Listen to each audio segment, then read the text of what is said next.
ಬಜರಂಗ್ ಪುನಿಯಾಗೆ ಬೆದರಿಕೆ ಹಾಕಿದ್ಯಾರು? ಪ್ಯಾರಾ ಒಲಿಂಪಿಕ್ಸ್ನಲ್ಲಿ ಚರಿತ್ರೆ ನಿರ್ಮಿಸಿದ ಭಾರತ. ಯುಪಿನಲ್ಲಿ ನರಭಕ್ಷಕ ತೋಳುಗಳ ಸೆರೆಗೆ ಹೊಸ ಐಡಿಯಾ. ಈ ಸುದ್ದಿಗಳನ್ನು ನೋಡೋಣ ದೇಶ ವಿದೇಶ ನ್ಯೂಸ್ ಟಾಪ್ನಲ್ಲಿ. ಕಳೆದ 16 ತಿಂಗಳಿನಿಂದ ಮಣಿಪುರ ಹೊತ್ತಿ ಉರಿತಾ ಇದೆ. ಆದರೂ ಕೇಂದ್ರ ಸರ್ಕಾರ ಯಾವುದೇ ರೀತಿಯ ಕ್ರಮ ಕೈಗೊಂಡಿಲ್ಲ. ಕೇಂದ್ರದ ಈ ನಡೆ ಖಂಡಿಸಿ ಇಂಪಾಲಾದಲ್ಲಿ ಪ್ರತಿಭಟನಾ ಮೆರವಣಿಗೆ ನಡೆಸ್ತಾ ಇದ್ದ ಮಹಿಳೆಯರನ್ನ ಪೊಲೀಸರು ವಶಕ್ಕೆ ಪಡೆದಿದ್ದಾರೆ. ಕುಸ್ತಿಪಟು ಕಮ್ ಕಾಂಗ್ರೆಸ್ ನಾಯಕ ಬಜರಂಗ ಪೂನಿಯಾಗೆ ವಿದೇಶಿ ಸಂಖ್ಯೆಯಿಂದ ಬೆದರಿಕೆ ಕರೆ ಬಂದಿದೆ.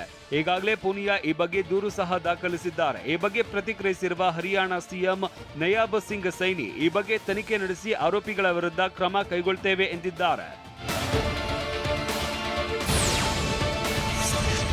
ಪ್ರವಾಹದ ಹೊಡೆತಕ್ಕೆ ರಾಜಸ್ಥಾನದ ಅಜ್ಮೇರ್ ಸಿಟಿ ತತ್ತರಿಸಿದೆ. ರಸ್ತೆಗಳೆಲ್ಲವೂ ಕೆರೆಗಳಾಗಿ ಮಾರ್ಪಟ್ಟಿವೆ. ಡಿಸಿ ಲೋಕಬಂಧು ಪ್ರವಾಹದ ಪ್ರದೇಶಗಳಲ್ಲಿ ಪರಿಶೀಲನೆ ನಡೆಸಿದ್ದಾರೆ. ಮತ್ತೊಂದೆಡೆ ರಸ್ತೆಗಳಲ್ಲಿ ಸಂಗ್ರಹವಾಗಿರುವ ನೀರನ್ನ ತೆರವುಗೊಳಿಸುವ ಕಾರ್ಯವೂ ನಡೀತಾ ಇದೆ.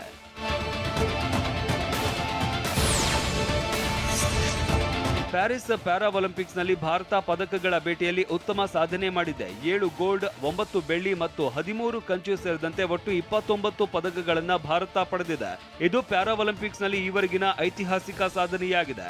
ಹಲವು ದಾಖಲೆ ಮತ್ತು ಮೈಲುಗಲ್ಲುಗಳನ್ನು ಈ ಒಲಿಂಪಿಕ್ಸ್ನಲ್ಲಿ ಕ್ರೀಡಾಳುಗಳು ಸ್ಥಾಪಿಸಿದ್ದಾರೆ. ಡ್ರೋನ್ ಹಿಮ್ಮೆಟ್ಟಿಸೋದಕ್ಕೆ ಅಸ್ಸಾಂ ರೈಫಲ್ಸ್ ಆಂಟಿ ಡ್ರೋನ್ ಸಿಸ್ಟಮ್ಗಳನ್ನು ಮಣಿಪುರದಲ್ಲಿ ಅಳವಡಿಸ್ತಾ ಇದೆ. ಪೊಲೀಸ್, ಸಿಆರ್ಪಿಎಫ್ ಜಂಟಿಯಾಗಿ ಆಂಟಿ ಡ್ರೋನ್ ವ್ಯವಸ್ಥೆ ಪರೀಕ್ಷಿಸಿದೆ. ಹಂತ ಹಂತವಾಗಿ ರಾಜ್ಯದ ಎಲ್ಲೆಡೆ ಇವುಗಳ ಅಳವಡಿಕೆ ಸಿದ್ಧತೆ ನಡೆಸಿದೆ. ಇನ್ನು ಕೆಲವು ಆಂಟಿ ಡ್ರೋನ್ಗಳನ್ನು ಸಿಆರ್ಪಿಎಫ್ ಶೀಘ್ರವೇ ರಾಜ್ಯಕ್ಕೆ ನೀಡಲಿದೆ.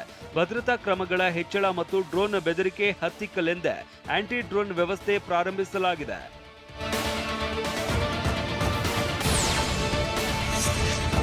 ಅಬುಧಾಬಿಯ ಕ್ರೌನ್ ಪ್ರಿನ್ಸ್ ಇದೇ ಮೊದಲ ಬಾರಿಗೆ ಭಾರತ ಪ್ರವಾಸ ಕೈಗೊಂಡಿದ್ದಾರೆ.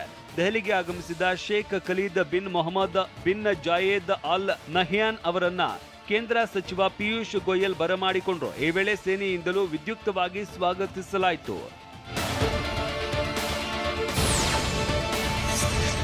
ವಿನೇಶ್ ಫೋಗಟ್ ಸೋಲ್ತಾರೆ ಅನ್ನೋದಾದ್ರೆ ಹರಿಯಾಣ ಸಿಎಂ ನಯಾಬ್ ಸಿಂಗ್ ಸೈನಿ ಯಾಕೆ ಸುರಕ್ಷಿತ ಕ್ಷೇತ್ರ ಹುಡುಕ್ತಾ ಇದ್ದಾರೆ? ಜುಲಾನಾ ಕ್ಷೇತ್ರದಲ್ಲಿ ಯಾಕೆ ವಿನೇಶ್ ಫೋಗಟ್ ವಿರುದ್ಧ ಸ್ಪರ್ಧಿಸಬಾರದು ಅಂತ ಕಾಂಗ್ರೆಸ್ ಮುಖಂಡ ಕಮ್ ಕುಸ್ತಿಪಟು ಬಜರಂಗ್ ಪೂನಿಯಾ ಪ್ರಶ್ನಿಸಿದ್ದಾರೆ. ದೆಹಲಿಯಲ್ಲಿ ಮಾತನಾಡಿದ ಅವರು, ಬಿಜೆಪಿ ಸೇರಿದ್ರೆ ಮಾತ್ರವೇ ನಾವು ದೇಶಪ್ರೇಮಿ ಆಗ್ತೀವಾ ಅಂತ ಕಿಡಿಕಾರಿದ್ದಾರೆ. ಕ್ರೀಡಾ ತಾರೆಯರ ಮನೆಯಲ್ಲಿ ಗಣೇಶೋತ್ಸವದ ಸಂಭ್ರಮ. ಬಾಂಗ್ಲಾದೇಶದ ಲಿಟನ್ ದಾಸ್ ಮನೆಯಲ್ಲೂ ವಿನಾಯಕನಿಗೆ ಪೂಜೆ.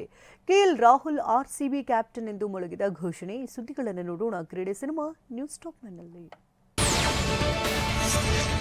Team India cricketer Kedar Jadhav Ganesha ಚತುರ್ಥಿಯನ್ನು ಆಚರಿಸಿದ್ದಾರೆ. ಸಂಬಂಧಿಕರ ಜೊತೆ ಹಬ್ಬ ಆಚರಿಸಿರುವ ಜಾಧವ್ ಈ ಫೋಟೋವನ್ನು ಟ್ವಿಟರ್ನಲ್ಲಿ ಪೋಸ್ಟ್ ಮಾಡಿದ್ದಾರೆ. ಬಾಂಗ್ಲಾದೇಶದ ಕ್ರಿಕೆಟಿಗ ಲಿಟನ್ ದಾಸ್ ಕೂಡ ಮನೆಯಲ್ಲಿ ವಿಶೇಷ ಪೂಜೆ ಸಲ್ಲಿಸುವ ಮೂಲಕ ಗಣೇಶೋತ್ಸವವನ್ನು ಆಚರಿಸಿದ್ರು. ತಮ್ಮ ಕುಟುಂಬದೊಂದಿಗೆ ವಿಘ್ನೇಶ್ವರನಿಗೆ ಪೂಜೆ ಮಾಡ್ತಾ ಇರುವ ಫೋಟೋಗಳನ್ನ ತಮ್ಮ ಸಾಮಾಜಿಕ ಜಾಲತಾಣದಲ್ಲಿ ಲಿಟನ್ ದಾಸ್ ಹಂಚಿಕೊಂಡಿದ್ದು ಎಲ್ಲೆಡೆ ವೈರಲ್ ಆಗಿ ವ್ಯಾಪಕ ಮೆಚ್ಚುಗೆಗೆ ಪಾತ್ರವಾಗಿದೆ. ಇಂಗ್ಲೆಂಡ್ನ ಸ್ಟಾರ್ ಆಲ್ರೌಂಡರ್ ಮೊಯಿನ್ ಅಲಿ ಅಂತಾರಾಷ್ಟ್ರೀಯ ಕ್ರಿಕೆಟ್ಗೆ ನಿವೃತ್ತಿ ಘೋಷಿಸಿದ್ದಾರೆ. ಈ ಬೆನ್ನಲ್ಲೇ ಸಿಎಸ್ಕೆ ತಂಡದ ಅಭಿಮಾನಿಗಳು ತಳಮಳ ಶುರುವಾಗಿದೆ.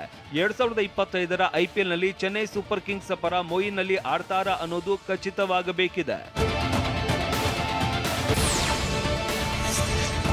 ಪ್ಯಾರಿಸ್ ಪ್ಯಾರಾ ಒಲಿಂಪಿಕ್ಸ್ನ ಜಾವೆಲಿನ್ ಥ್ರೋ F41 ಸ್ಪರ್ಧೆಯಲ್ಲಿ ಭಾರತದ ಜಾವೆಲಿನ್ ಎಸೆತಗಾರ ನವದೀಪ್ ಸಿಂಗ್ ಚಿನ್ನದ ಪದಕ ಗೆದ್ದಿದ್ದಾರೆ.